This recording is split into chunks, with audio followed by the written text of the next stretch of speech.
জ্যোৎস্না প্লাবিত রাতের ধবধবে সাদা আকাশ, কোথাও যেন ডাহুক ডাকছে। বুনো ফুলের গন্ধে বাতাস আশ্চর্য রকম ভারী। চাঁদের আলোতে নদী পাড়ের বালিগুলো রূপচূর্ণের মতো ঝিকমিক ঝিকমিক করছে। থেকে থেকে কানে আসছে কিছু পাতি শেয়ালের ডাক। এসবের বাইরে পুরো দুনিয়া জুড়ে যেন গা ছমছমে নীরবতা, কোথাও কোনো সারা শব্দের বালাই নেই।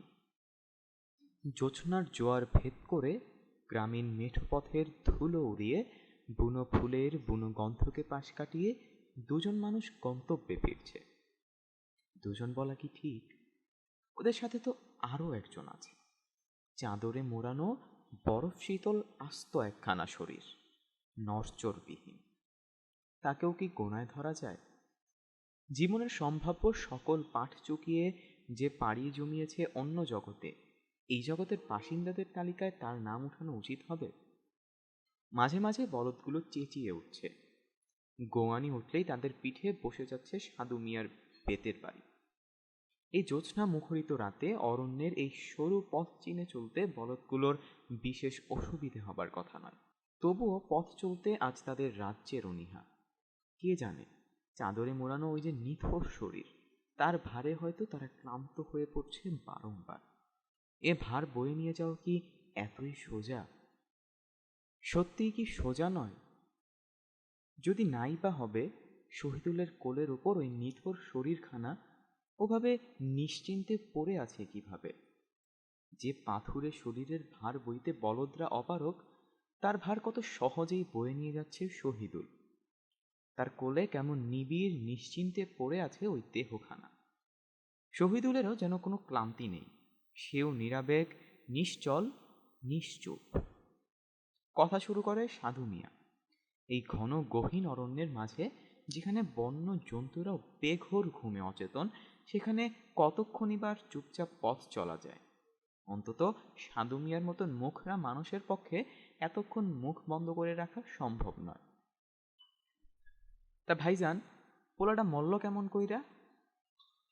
মরে গেছে। সংবিত ফিরে পায় শহীদুল। সত্যিই মরে গেছে? তার ফুটফুটে আদরের সন্তান, যার মাত্র 4 মাস হলো বয়স, সে কি মরে গেছে? তুলতুলে হাতখানা ধরে কত আদরই না করত শহীদুল। দেখতে ভারী সুন্দর হয়েছিল ছেলেটা। সেদিন ডাক্তার বলল, আপনার ছেলের বয়স কত? 4 মাস, অস্ফুটে জবাব দিয়েছিল শহীদুল। ডাক্তার যেন বিশ্বাস করল না তার কথা। মুখ তুলে চশমার পাতলা কাঁচের ভেতর দিয়ে ভালো করে আরেকবার দেখল বাচ্চাটাকে। এরপর বলল, বাচ্চার ডেভেলপমেন্ট তো খুবই ভালো, দেখে মনে হচ্ছে 1 বছর বয়স। অমন আদুরে চেহারা ছিল যে কেউ কোলে না নিয়ে থাকতে পারত না। তুলতুলে শরীর সবটা ছাড়িয়ে তার মুখের হাসিটা ছিল ভুবন ভুলানো। চোখে চোখ রেখে মুখখানা খানিক বাঁকিয়ে যখন সে হাসত, শহীদুলের মনে হতো জগতের সকল সরলতা, মুগ্ধতা আর বিস্ময় যেন তার চেহারা এসে মাখামাখি করছে। তার নিটোল চাহনির দিকে তাকিয়ে নিশ্চিন্তে কাটিয়ে দেয়া যায় একটা মানব জনম। কিন্তু একেবারে হঠাৎ করে সেদিন প্রচণ্ড জড়ত্বতার, চোখ মুখ ফুলে বিপন্ন অবস্থা। ডাক্তার জানালো তার আমাশয় হয়ে গেছে। সাধারণ আমাশয় নয়, রক্ত আমাশয়। কত যত্ন, খেয়াল, কত আদর আর আলিঙ্গনের কাড়াকাড়ি, তার মাঝেও ছেলেটার এমন একটা রোগ হয়ে গেল। তারপর তারপর একদিন অকস্মাৎ, একেবারে অনাকাঙ্ক্ষিতভাবে শরীরে খিঁচুনি এসে কাহিল করে দিল তাকে। হাসপাতালে যখন নিয়ে যাওয়া হয়, ততক্ষণে সে আর বেঁচে নেই। বেঁচে নেই কত সহজেই হয়ে গেল বলা। অথচ শহীদুলের কাছে সে ছিল তারা ঝলমলে এক পৃথিবী। যেদিন তার জন্ম হয়, যে ভোরবেলায়, কত কাণ্ডই না সেদিন করেছিল শহীদুল।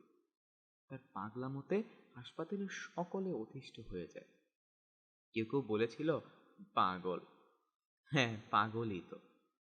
কত বছর, ঠিক কত বছর পরে শহীদুলের ঘর আলো করে এই রত্নখানি এসেছে, তাকে এই মানুষগুলো জানে।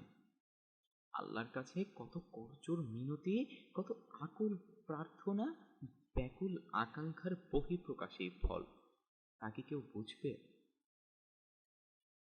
হেলে দুলে এগিয়ে চলছে সাধু মিয়ার বলদ গাড়ি। শহীদুল নিরুত্তর। সাধু মিয়া শহীদুলের মনের অবস্থাটা বোঝার চেষ্টা করে। তার বুকের ভেতর কালবৈশাখীর যে তাণ্ডব বয়ে যাচ্ছে সেটা সাধু মিয়ার অজানা নয়। সন্তান হারানোর শোকের সাথে সাধু মিয়াও সবিশেষ পরিচিত। তার ছোট মেয়ে পারুল সবে হাঁটতে শিখেছিল কেবল। এক দুপুরে কোন ফাঁকে যে সে পুকুরতলায় চলে গিয়েছিল তা আজও রহস্য।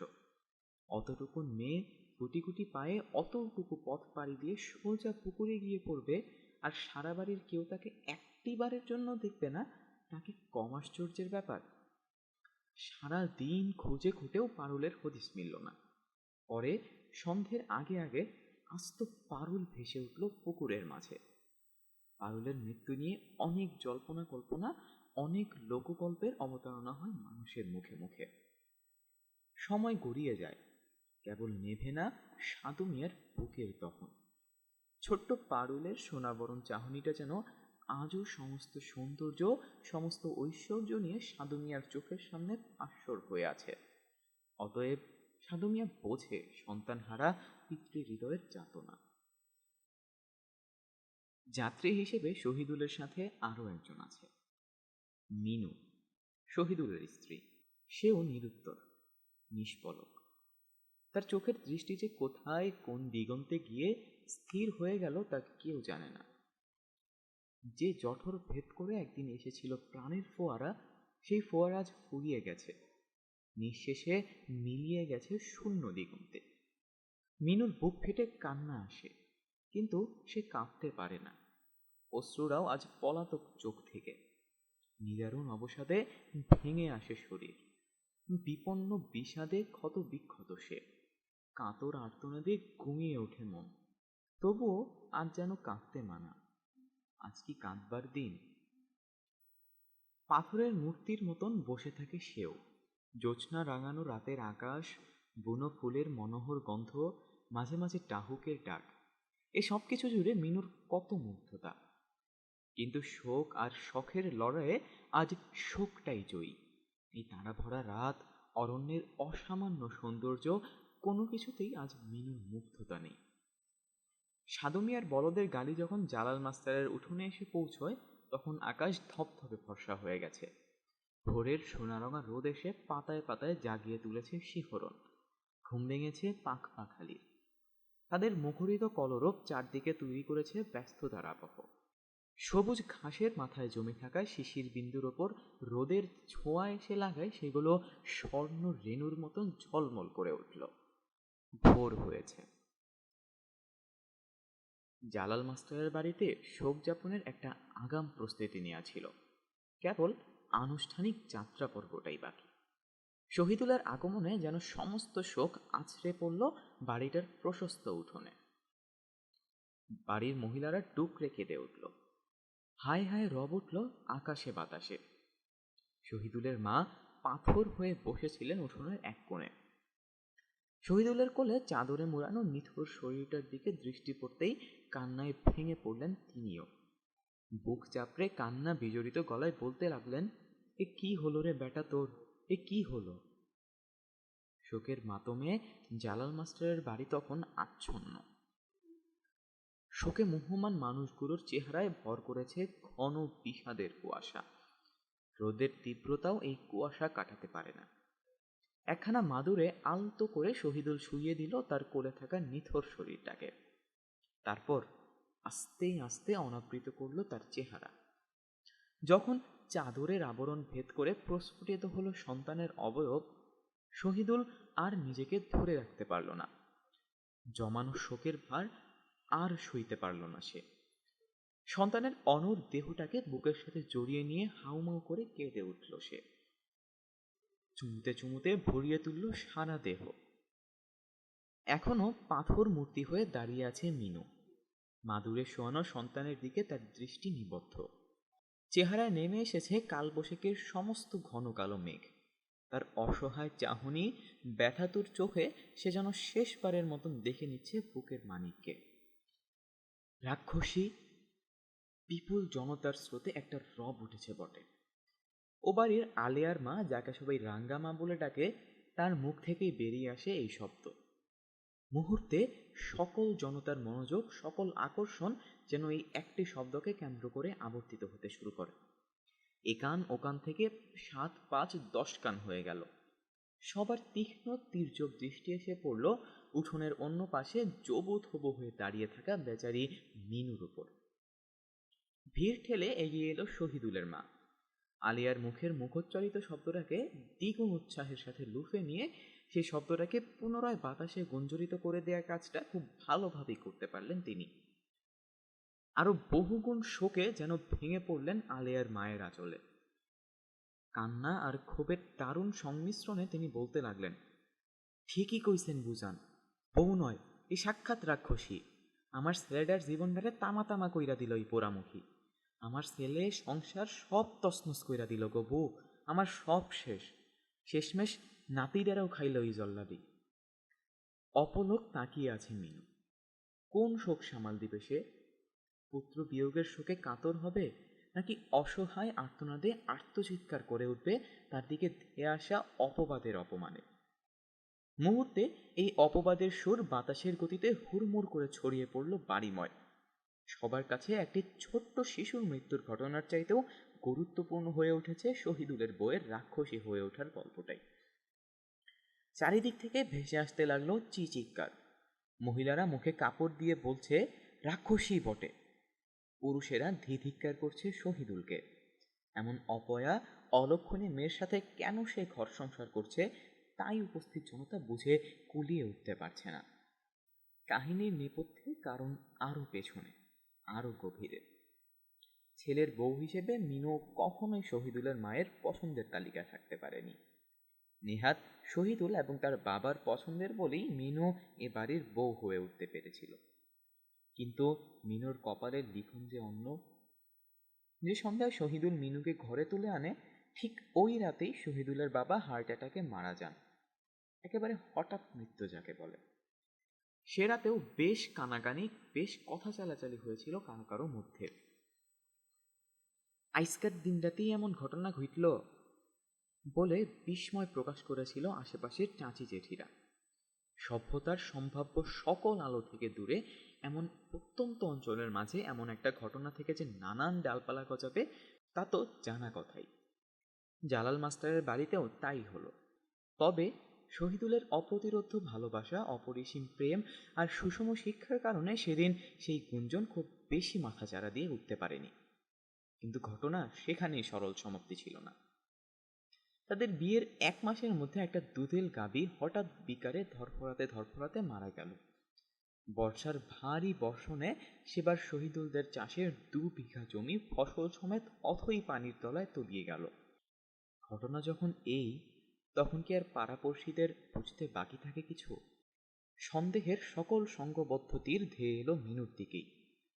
ও মেয়েটাই অপয়া, ওর জন্যেই এমন গেরস্থ ঘরের আজ এই দুর্গতি। শহীদুল বাধ্য হয়ে মিনুকে শহরে তুলে আনে।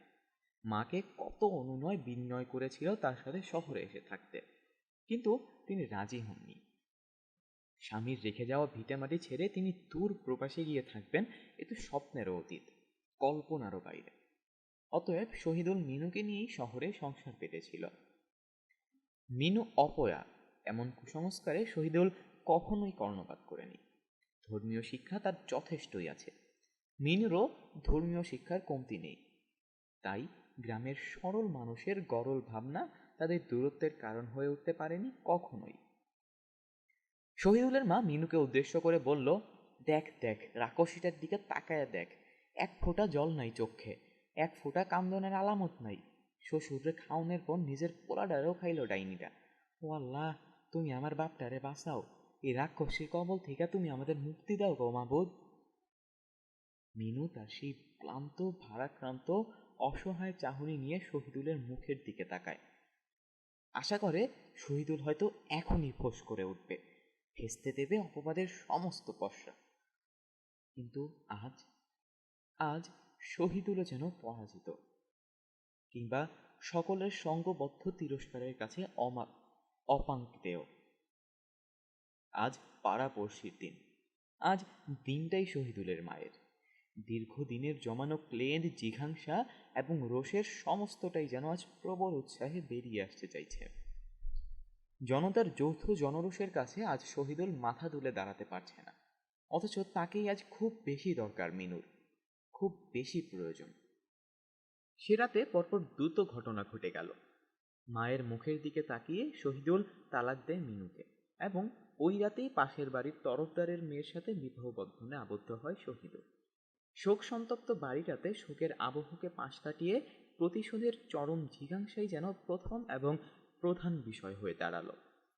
আর মিনু, সাধু মিয়ার বলদ গাড়ি তো ছিলই। ও রাতেই সে জালাল মাস্টারের ভিটে মারিয়ে পাড়ি জমায় দূরের পথে। তারা ভরা রাত, সমস্ত পত্র পল্লবে যেন জ্যোৎস্নার মেলা বসেছে। দূরে কোথাও ডাহুক ডাকছে, বুনো ফুলের গন্ধে দম বন্ধ হয়ে আসছে মাঝে মাঝে। থেমে থেমে শিয়ালের আওয়াজ আসছে কানে। এ সব কিছুকে ঘিরে মিনুর একরাশ মুগ্ধতা, আবার কোনো মুগ্ধতাই যেন নেই। ঠিক 1 সপ্তাহ পরে শহীদুল শহরে ফিরবে। খুব বেশি ছুটি নেই তার। নতুন বউকে এ বাড়িতেই রেখে যেতে হবে। শহীদুলের মায়ের সাথে তার গড়ে উঠেছে দারুণ সখ্য। শাশুড়ি তাকে চোখে হারায় যেন। বেরোনোর প্রস্তুতি নিতে গিয়ে শহীদুল দেখল মিনু তার লাগেজখানা ফেলে গেছে। যা গায়ে ছিল ওটুকুতেই প্রস্থান করেছে মেয়েটা। শশব্যস্ত হয়ে শহীদুল লাগেজখানা খুলে বসল। লাগেজের ভেতরে ছোট্ট একখানা পেঁচানো চিরকুট। দ্বিগুণ উৎসাহ এবং কৌতূহলী হয়ে সেটা মুখের ওপর ধরে পড়তে লাগলো শহীদুল। ভাববেন না আবেগ দিয়ে আপনার কাছে নিজের ভুলের ফিরিস্তি লিখতে বসেছি। আপনার কাছে জবাবদিহির আর কোনো অধিকার কিংবা দরকার কোনোটাই আর অবশিষ্ট নেই। কারণ এই চিঠি যখন লিখছি তখন আপনার সাথে আমার জাগতিক সকল সম্পর্কই ছিন্ন হয়ে গেছে। তবুও নিজের অবস্থানটা বলে যেতে না পারলে শান্তি পাচ্ছিলাম না। একটা অপবাদ মাথায় নিয়ে এভাবে প্রস্থান করব তা কোনোভাবেই মানতে পারছিলাম না বলেই এই লেখাটুকুর অবতারণা। ছেলেটা আমার ছিল, আপনার, দুজনের। তাকে তো আমি দীর্ঘ 9 মাস পেটে ধারণ করেছি। আমার রক্ত মাংস চুষে সে বেড়ে উঠেছিল আস্তে আস্তে। সে যখন অস্তিত্বে এলো, যেদিন তার আগমনের সংবাদ আমরা পেলাম, মনে পড়ে কত বিচিত্র উল্লাসে, কত সুখ আর স্বপ্নের মাঝে আমরা ডুব দিয়েছিলাম। আমার নাড়ি ছিঁড়ে যখন সে বেরোয়, জানেন, একটিবারের জন্য আমার মনে হয়েছিল বোধ করি আমি আর বাঁচব না।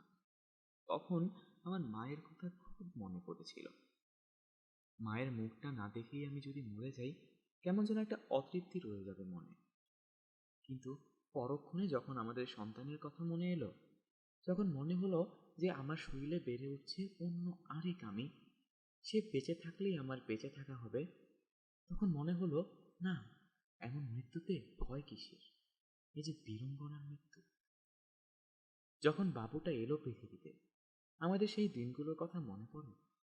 তাকে ঘিরে কত যত্ন, কত খেয়াল আমাদের। গভীর রাতে যখন সে কান্না করে উঠত, আমি মুহূর্তে জেগে যেতাম। তাকে শান্ত করতে আমার সে কি কসরত। কখনো আপনাকে ডেকে তুলিনি, জাগাইনি, বিরক্ত করিনি, আমি সামলেছি। যখন তার আমাশয় ধরা পড়ে, একেবারে কাহিল হয়ে ওঠে সে। সেই স্মৃতিগুলো আমি কখনোই ভুলব না। আপনি, আপনার মা এবং আপনার আশপাশের সবার অভিযোগ, সন্তানের মৃত্যুতে কেন আমার চোখে এক ফোঁটা পানি নেই। প্রশ্নটা নিজের প্রতি আমার। পরে মনে পড়ল, ওর জন্য যা কাঁদা তা তো আমি জায়নামাজেই কেঁদেছি। আর কোনো জল যে আমার চক্ষু কোটরে অবশিষ্ট নেই, কোত্থেকে আসবে? আমি কাঁদিনি, বিলাপ করিনি, বুক চাপড়াইনি, কেবল পাথর হয়েছিলাম। আমার এরূপ কাণ্ডকারখানা দেখে আপনাদের মনে অনেক প্রশ্ন দানা বেঁধেছে, অনেক কৌতূহল জেগে উঠেছে, অনেক সন্দেহ ঘনীভূত হয়েছে। আপনাদের প্রশ্নোন্মুখ চেহারা, কৌতূহলোদ্দীপক অভিমূর্তি আমাকে কাঁদাতে পারেনি। কেন জানেন? অনেক দিন আগে আমি একটি হাদিস জেনেছিলাম, সম্ভবত এমন দিনের জন্যই ওটা আমার চোখে পড়েছিল এবং আমি ব্যাপক আগ্রহ নিয়ে সেটা পড়েছিলাম সেদিন। হাদিসটি শুনুন। যখন আল্লাহর কোনো বান্দার সন্তান মারা যায় তখন আল্লাহ সুবহানাহু ওয়া তাআলা ফেরেশতাদের বলেন, তোমরা কি আমার বান্দার সন্তানের জান কবজ করে ফেললে? ফেরেশতারা বলে, জি। তখন আল্লাহ আবার বলেন, তোমরা আমার বান্দার প্রাণকণাটাকে ছিনিয়ে আনলে? ফেরেশতারা আবার বলেন, জি। আল্লাহ বলেন, তখন আমার বান্দা কেমন আচরণ করেছে? ফেরেশতারা বলে, আপনার বান্দা ধৈর্য ধরেছে আর বলেছে, নিশ্চয়ই আমরা আল্লাহর কাছ থেকে এসেছি এবং তার কাছেই পুনরায় ফিরে যাব। ফেরেশতাদের কাছ থেকে বান্দার ধৈর্যের এবং চমৎকার বর্ণনা শুনে মহামহিম আল্লাহ তখন বলেন, আমার বান্দার জন্য জান্নাতে একটি বাড়ি নির্মাণ করো এবং সেই বাড়ির নাম দাও প্রশংসিত বাড়ি। আমি বিশ্বাস করি আমার সন্তান আমাকে ছেড়ে কোথাও যায়নি, তার সাথে আমার সাময়িক একটা বিচ্ছেদ ঘটেছে মাত্র, কিন্তু জান্নাতে সেই প্রশংসিত বাড়ির উঠোনে সবুজ দুর্বা ঘাসের ওপর শিশির আচ্ছাদিত পথে আমি তার হাত ধরে হাঁটব ইনশাআল্লাহ। আমার মানিকের সাথে এমন সুন্দর মুহূর্ত কাটাতে হলে জগৎ আমাকে যতই রাক্ষসী অপয়া অলক্ষণে বলুক, তাতে কি আমার বিচলিত হওয়া চলে? ভালো থাকুন আপনি, আপনার আগামীর দিনগুলো সুন্দর হোক, আপনার জন্য আমার অফুরন্ত দোয়া। রাত নেমে এসেছে। বাইরে ঝিঝি পোকার অবিশ্রান্ত চিৎকার, তারও দূরে কোথাও থেকে যেন বনো শিয়ালের আর্তচিৎকার ভেসে আসছে বাতাসে। আর প্রকৃতির কোথাও যেন এক গভীর গোঙানি। কোথা থেকে ধেয়ে আসছে এই গোঙানির সুর? শহীদুলের বুকের গহীন থেকে?